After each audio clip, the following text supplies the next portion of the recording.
41, o verso 38. Aleluia.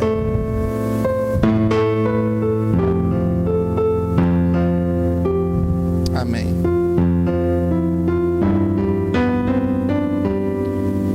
Glória a Deus. Livro de Gênesis, capítulo 41, no verso 38. Acompanhe conosco aqui no telão. Nós vamos ler até o verso 41.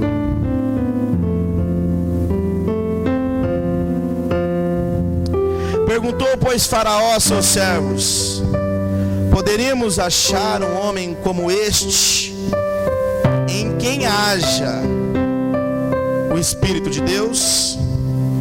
Depois disse Faraó a José: porquanto Deus te fez saber tudo isso, ninguém há tão entendido e sábio como tu. Tu estarás sobre a minha casa, e por tua voz se governará todo o meu povo. Somente no trono eu serei maior que tu. Disse mais Faraó a José: vê, eu te hei posto sobre toda a terra do Egito. Amém. O tema da mensagem dessa noite, meus irmãos, eu sempre prego com um tema, é o processo do tempo. José, ele é sucessor das promessas de Abraão, Isaac e Jacó. A história que a Bíblia narra desse jovem inicia quando ele tinha 17 anos. Seu pai Jacó tinha 12 filhos e ele era o filho mais novo, o caçula. A Bíblia diz que era o filho da velhice de Jacó. A Bíblia trata de relatar que era o filho que Jacó mais amava, a quem ele mais gostava e era apaixonado de todos os filhos. E eu, como pai, queria entender como é que um pai consegue amar um filho mais do que o outro. Porque quem tem filho, tem 2, 3 filhos, eu creio que é impossível amar um filho mais do que o outro. E eu quis entender porque que a Bíblia trata de relatar que Jacó amava José mais do que os outros. E eu procurei saber. No próprio texto de Gênesis, no capítulo 37, no verso 2, está escrito assim: estas são a geração de Jacó. José, aos 17 anos de idade, estava com seus irmãos apacentando os rebanhos, sendo ainda jovem. Andava com os filhos de Bilá e com os filhos de Zilpa, mulheres de seu pai. E José trazia a seu pai más notícias ao respeito deles. José ele apacentava os rebanhos com os outros 11 irmãos. Só que José, desde a sua juventude, da sua mocidade, ele tinha algo diferente dos outros irmãos. Ele era apaixonado por Deus e apaixonado pela obediência. Quem é pai que não gosta de ver um filho obediente? Quem é o pai que não tem uma admiração maior por um filho obediente? E a obediência, meus amados, ela cheira, ela exala sucesso. O próprio sábio Salomão, o grande rei, o mais rico, escreve lá nos Provérbios: o segredo da sabedoria é obedecer, é a obediência. Então a chave, o que diferenciava José dos irmãos, era que ele era obediente aos olhos de Deus e aos olhos do pai. E ele não concordava com os irmãos, da forma que os irmãos agiam. Então ele trazia os erros e as notícias da forma errada que os irmãos agiam. Então José era o filho querido de Jacó. E a Bíblia diz que Jacó ele faz uma túnica, ele faz uma capa, Naquele tempo, só se faz capa, túnica, para o sucessor das promessas. Quando o pai morre e deixa o filho no lugar, o pai dá uma capa. É assim que acontecia naqueles tempos. Só que isso acontecia com o primogênito. E José e Jacó, por a sua admiração e visto que José era aquele que andava nos caminhos do Senhor, colocou ele como sucessor e entregou a túnica, a capa para ele. Falou: filho, você vai ser o sucessor das promessas que Deus gerou para o meu avô Abraão, para o meu pai Isaac e para mim. E eu estou te passando daqui para frente. E Deus, da mesma forma que José puxou, tirou a admiração do pai, José também tirou a admiração de Deus.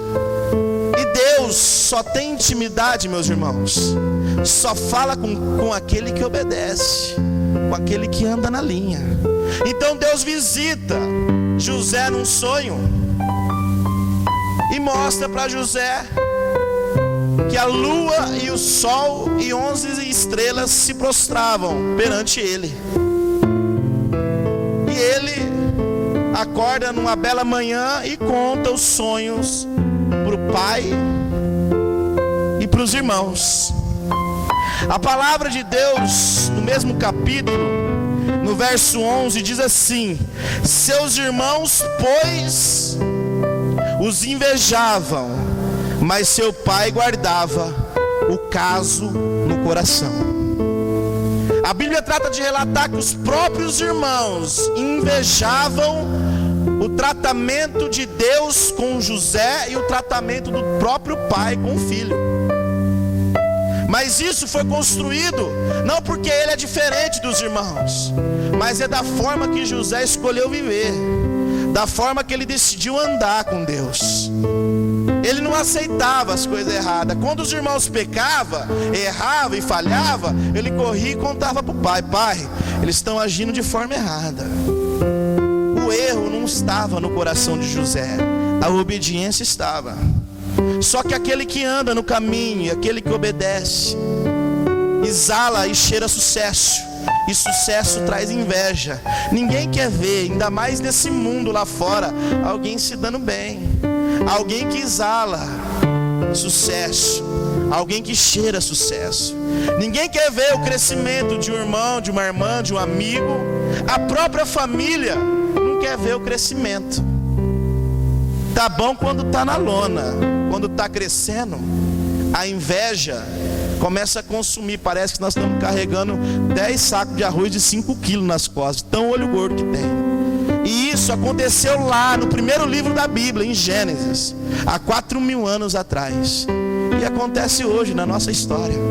Se a gente começa a melhorar um pouquinho, se Deus começa a nos abençoar, porque nós colocamos a vida nossa nas mãos do Senhor, os olhos de todos, principalmente as pessoas muitas vezes que estão até dentro da nossa casa, pessoas que sentam até na própria mesa que a gente. Os que tiveram inveja de José não foram estranhos, não, foram os irmãos de sangue. Muitas vezes aqueles que nos buscam e nos caçam estão sentando até na mesma mesa que a gente. Os irmãos de José bolam um plano: vamos destruir o sonhador. Como é que ele pode sonhar que o sol e a lua e 11 estrelas se prostram perante ele? O sol e a lua eram o pai e a mãe, e as 11 estrelas eram os 11 irmãos.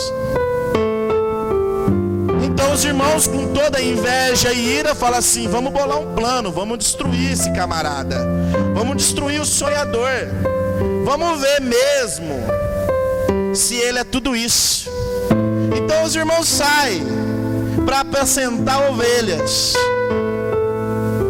E como José fazia? Ia buscar informação para o pai. Aquele dia o pai falou: vai lá, José, vê como estão os teus irmãos e me traz notícia. Só que os irmãos bolaram um plano: vamos jogar José dentro de uma cisterna. Cisterna é um buraco fundo, mas bem fundo e úmido e fedido, e vamos deixar lá. quando José chega no pasto, onde os irmãos estão apacentando as ovelhas, os irmãos jogam José dentro da cisterna, bem fundo, num buraco bem fundo. Eu estudei esse buraco, irmãos. Esse buraco, por mais que você grita, a palavra chega fraca lá em cima, não consegue nem entender de tão eco que acontece, de tanto eco. José cai num buraco tão fundo que ele grita e as palavras são palavras em vãs, os berros são em vãs. Muitas vezes na nossa vida parece que nós estamos nesse buraco, né? Gritando tão alto e parece que não tem gente que não está escutando. A gente grita, parece que a gente está dentro de um buraco, gritando bem alto, parece que Deus não escuta. Parece que nós estamos num abismo. Muitas vezes a nossa história, a nossa vida é igual de José. Pessoas nos lançam em abismo por motivo da inveja, querendo nos devorar. Mas aí teve um irmão que disse assim, ó, melhor do que ele morrer aqui dentro desse buraco, na cisterna, vamos vender ele para os egípcios.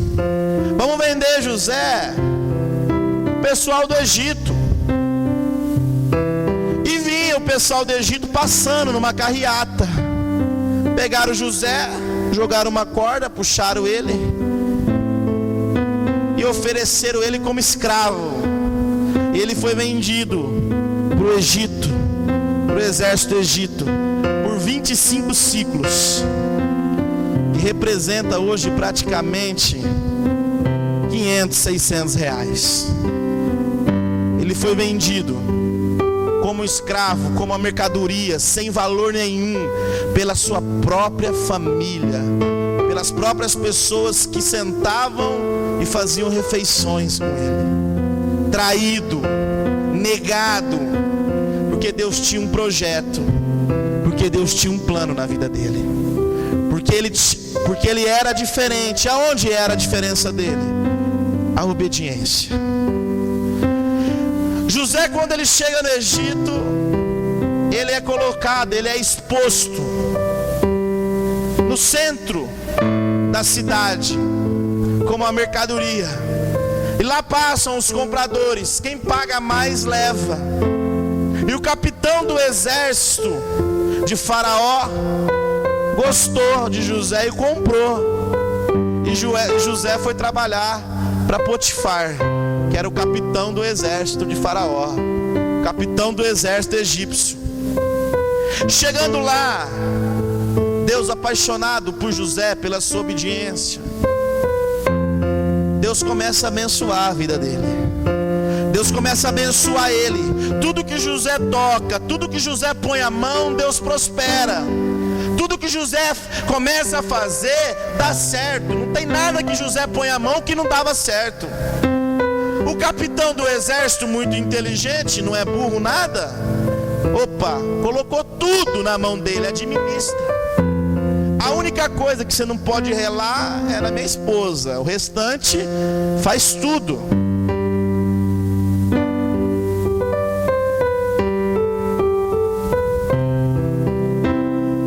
No capítulo 39, no verso 5, está escrito assim: o Senhor abençoou a casa do egípcio por amor a José, e as bênçãos do Senhor estavam sobre tudo o que tinha, tanto na casa como no campo.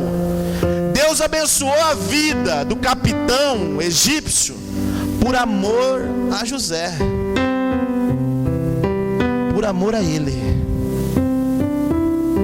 Por isso que muitas vezes aquilo que o Senhor diz, a palavra diz: se tu crer, será salvo você e a sua casa. É por amor a você. Pode ser que o teu filho, ou teu marido, ou tua esposa, ou tua mãe, ou teu pai não esteja nos caminhos do Senhor, mas a promessa do Senhor é nos dada: se você crer, será salvo você e a tua casa. A bênção que virá sobre a tua vida vai expandir sobre a tua família. Até aqueles que têm inveja e que a sua derrota vai ser alcançado pelas tuas bênçãos, por amor que Deus tem na tua vida, na tua história, e pela sua entrega com Deus. Com Deus é recíproco. José entregou a vida, entregou a história, e Deus o abençoava. Tudo que ele tocava, Deus o prosperava. Só que nesse processo do tempo, do trabalhar de Deus, nesse processo que Deus lapida o homem, que lapida a mulher para um crescimento, para uma coisa grande, Satanás toma proveito. Porque quando o diabo vê que o homem está posicionado naquilo que Deus quer, Satanás não quer perder tempo com aquele que está perdido lá nas drogas, no vício, no alcoolismo. Ele quer perder tempo com aquele que está disposto a viver uma verdade com Deus. Aquele que está lá já entregue é dele. Então Satanás se posiciona para derrubar aquele que está em pé, porque aquele que está deitado já foi.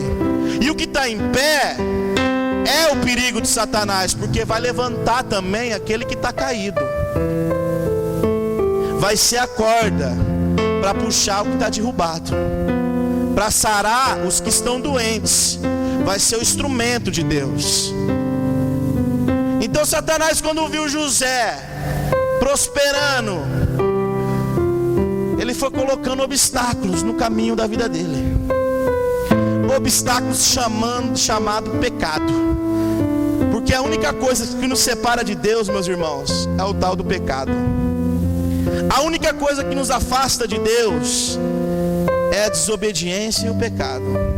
Por isso que a Bíblia diz que o salário do pecado é a morte. E quando ela diz a morte, não é só a morte física, é a morte financeira, a espiritual, a sentimental. Vai morrendo no processo, vai morrendo. O pecado nos leva e nos distancia de Deus. Então o diabo viu a obediência de José, viu Deus abençoando. Ele colocou um obstáculo chamado pecado. A mulher de Potifar, a única coisa que o capitão disse: ó, tudo você administra, mas a única coisa que você não pode tocar é na minha esposa. A mulher olhou para José e se sentiu atraída, se apaixonou.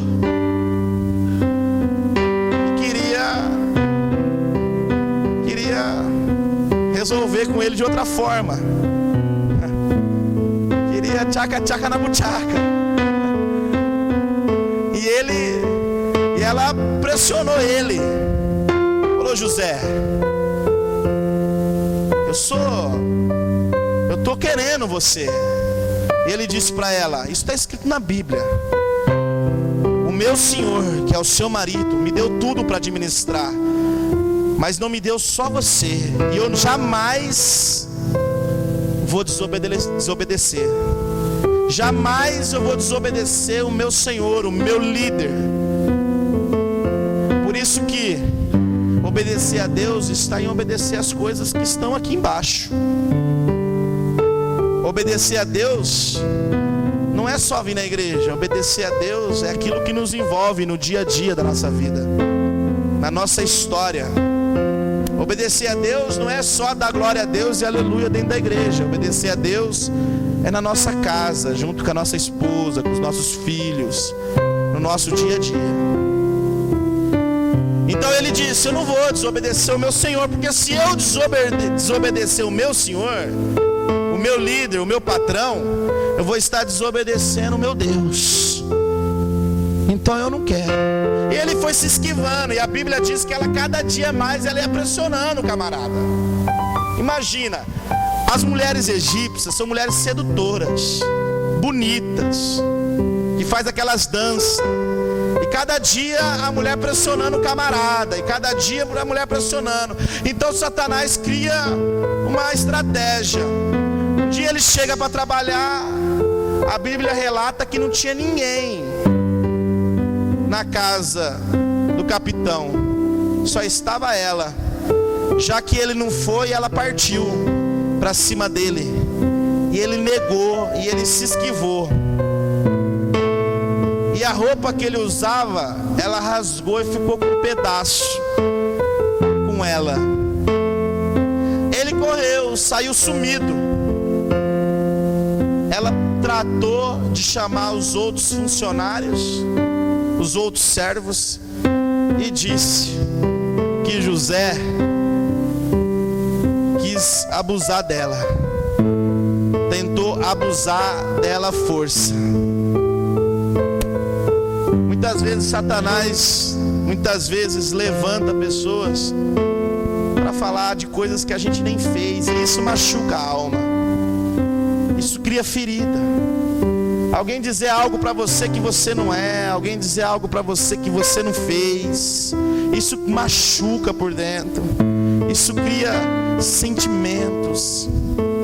E o que mais tem hoje é pessoas com sentimentos feridos, machucados, de acusações, pessoas que te julgam e prejulgam, sem te conhecer realmente quem você é, sem te conhecer por dentro, sem conhecer a pessoa que você é.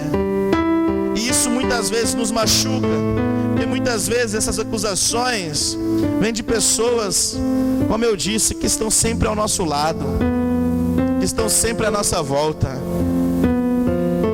E muitas vezes é esse sentimento que o Satanás, que o diabo quer colocar em nós, para que nós podemos desistir da caminhada com Deus, para que nós viemos a desistir do caminho que nós traçamos na obediência e andar reto aos olhos do Senhor. Poxa vida, imagina José: os meus irmãos me traíram e me venderam, a minha patroa levantou algo contra mim que não é verdade. Agora veio o capitão do exército, confiou na esposa e lançou José no cárcere. José foi preso sem culpa, foi condenado sem ter culpa, sem ter cometido erro. Você imagina José entrando dentro da cadeia, do cárcere, aquele negócio fedido,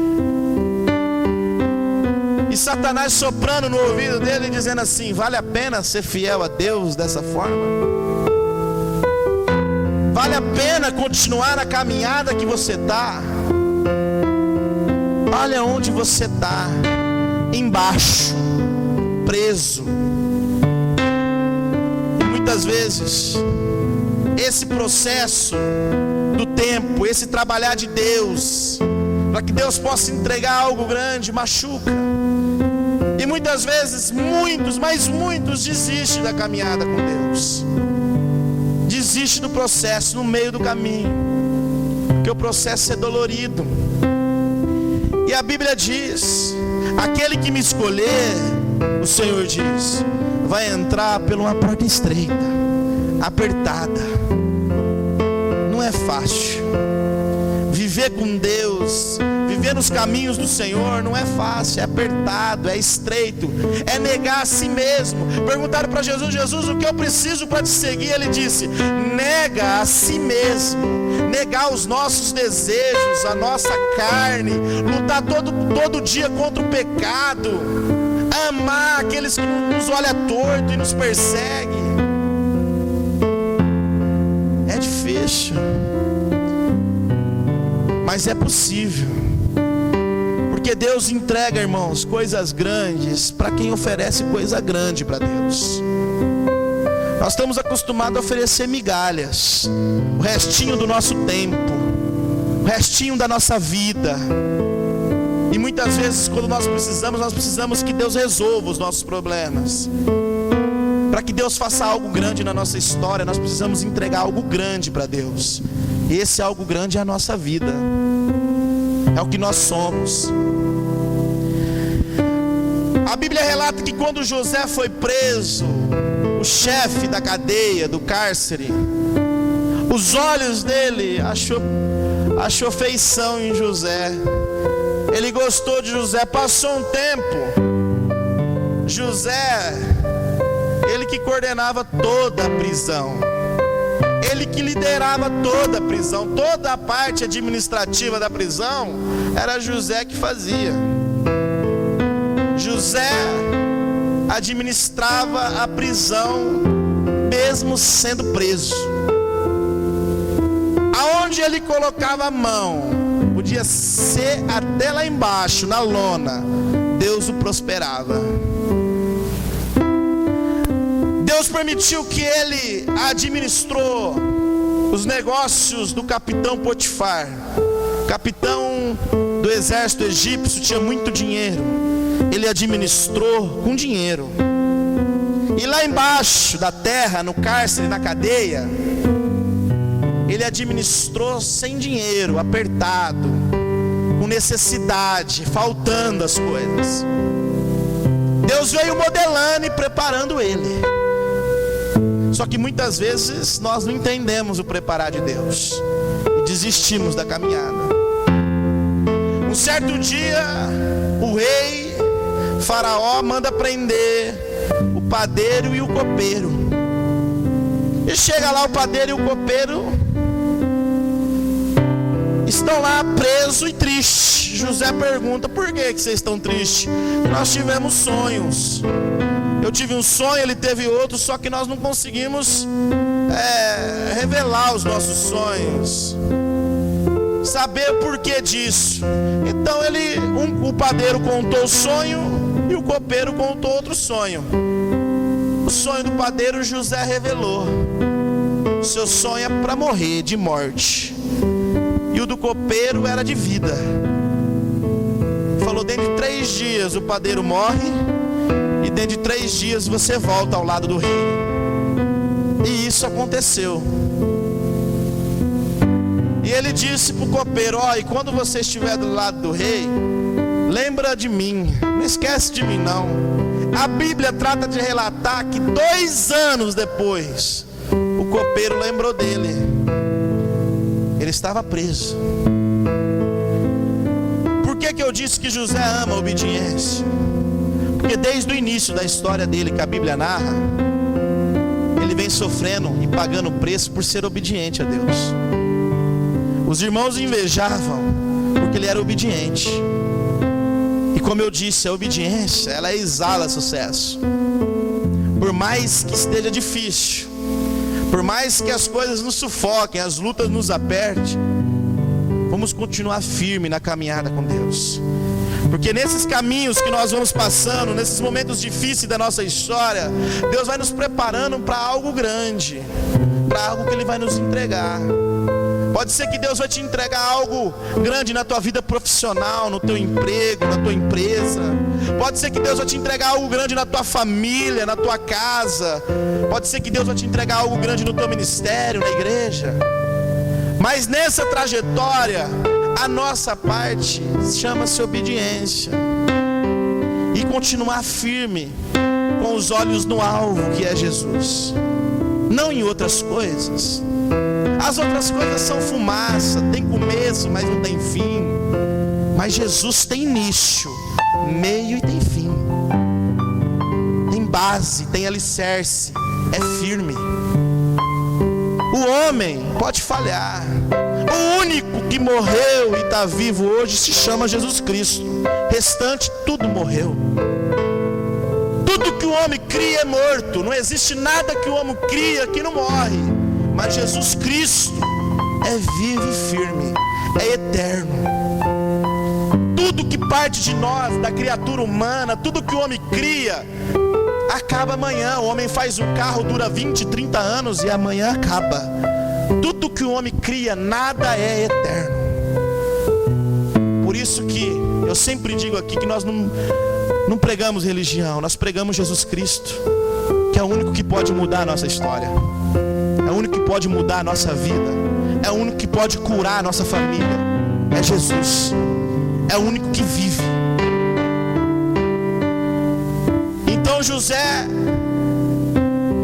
o copeiro, está ao lado do rei. E o rei também tem um sonho. E o sonho do rei é que o rei estava na beira do rio, na praia do rio, e ele viu 7 vacas gordas vindo. E atrás delas 7 vacas magras. E estranho que as magras mataram as gordas e engoliu as gordas. Então o rei chama todos os ciganos, os mágicos, para poder revelar o sonho, e nenhum consegue. Aí o copeiro, 2 anos depois, lembra que José revelou o sonho dele. Ele disse: rei, no tempo do meu pecado, enquanto eu estava preso, teve um homem que revelou a minha vida, que discerniu o meu sonho. Ele está preso, chama ele, que ele vai revelar o seu. O rei mandou chamar José. Trouxeram José perante o rei, cansado, exausto. Ele foi traído pelos irmãos com 17 anos.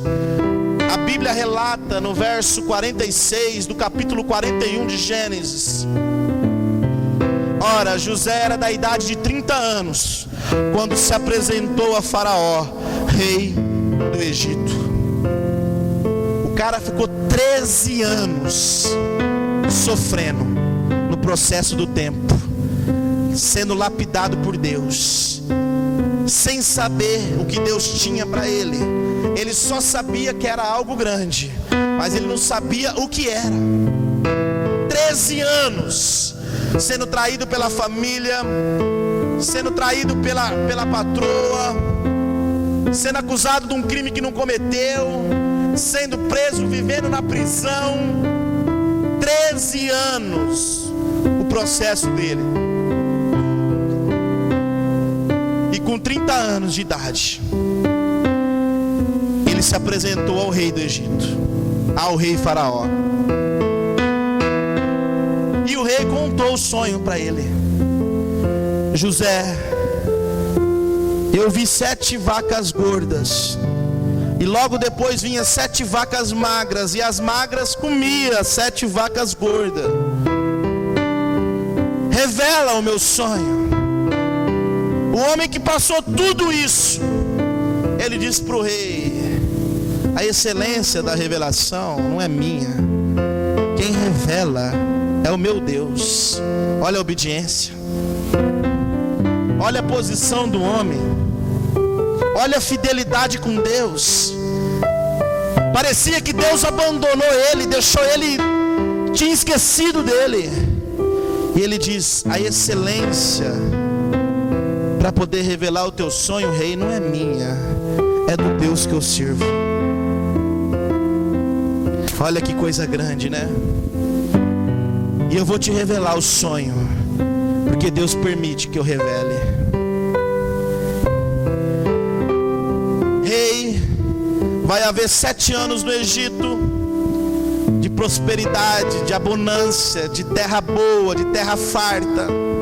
Mas quando cessar os 7 anos, vai haver 7 anos de praga, de terra seca. Vai faltar comida, vai faltar tudo, vai faltar água, não vai chover. 7 anos bons e 7 anos ruins. E olha, rei, a hora que chegar o tempo ruim, vão esquecer do tempo bom, não vão nem lembrar da abundância. Porque basta a gente entrar num momento difícil da nossa vida, a gente já esquece tudo que Deus fez por nós lá atrás. É normal do ser humano, né? Basta a gente enfrentar uma luta, a gente esquece do que deu, a porta que Deus abriu lá atrás. Então o rei olhou para ele, e foi aquilo que nós lemos. Nós vamos ler novamente, para que eu possa encerrar. E perguntou, pois, Faraó a seus servos: poderíamos achar um homem como este, em quem haja o Espírito de Deus? Um homem que passou tudo isso. Aparentemente, aos olhos humanos, parece que Deus tinha esquecido de José. O rei olha para ele e diz assim: poderíamos achar um homem como esse, que tem o Espírito de Deus? Ser crente nos momentos difíceis, ofertar quando tá bom é uma beleza, duro é ofertar quando não tem. Entregar o seu tempo quando você não tem nada para fazer é uma beleza. Mas entregar o seu tempo, deixar de fazer outras coisas para entregar a tua vida a Deus, entregar a tua família, a tua casa, viver para Deus, falar: Senhor, eu quero que o Senhor entre na minha vida. Eu quero que meus amigos do meu trabalho, da minha profissão, da minha história vejam o quanto o Senhor é grande para mudar a minha história. José, nos momentos mais difíceis da história dele, ele permaneceu firme e cheio do Espírito de Deus. E o rei continua: e disse Faraó a José: porquanto Deus te fez saber tudo isso, ninguém há tão entendido e sábio como tu. Tu estarás sobre a minha casa, e por tua voz se governará todo o meu povo. Somente no trono eu serei maior que tu. Presta atenção na preparação de Deus que eu vou dizer para os irmãos. O rei coloca ele como governador do Egito. Ele vai administrar os 14 anos, 7 anos da bonança e 7 anos da seca. Primeiro lugar que José teve foi aonde? Governando e administrando na parte boa, na casa do capitão Potifar. Depois Deus permitiu que ele administrou a prisão, a parte ruim. Deus foi preparando ele. Quando Deus viu para ele e olhou para ele e viu, agora ele está pronto, Deus colocou ele como governador de todo o Egito.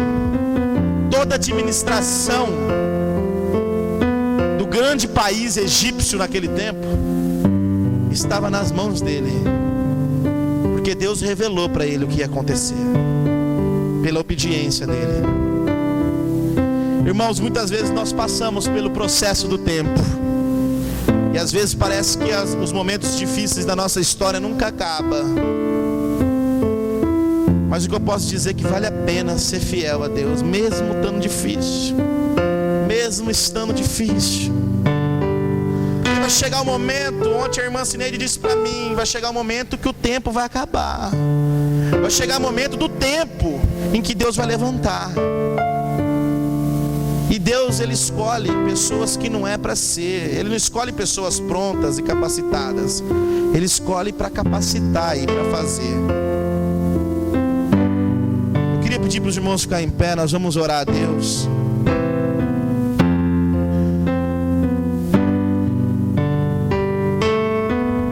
Eu queria chamar o Ministério de Louvor aqui na frente um pouquinho. Nós vamos cantar com mais um louvor só.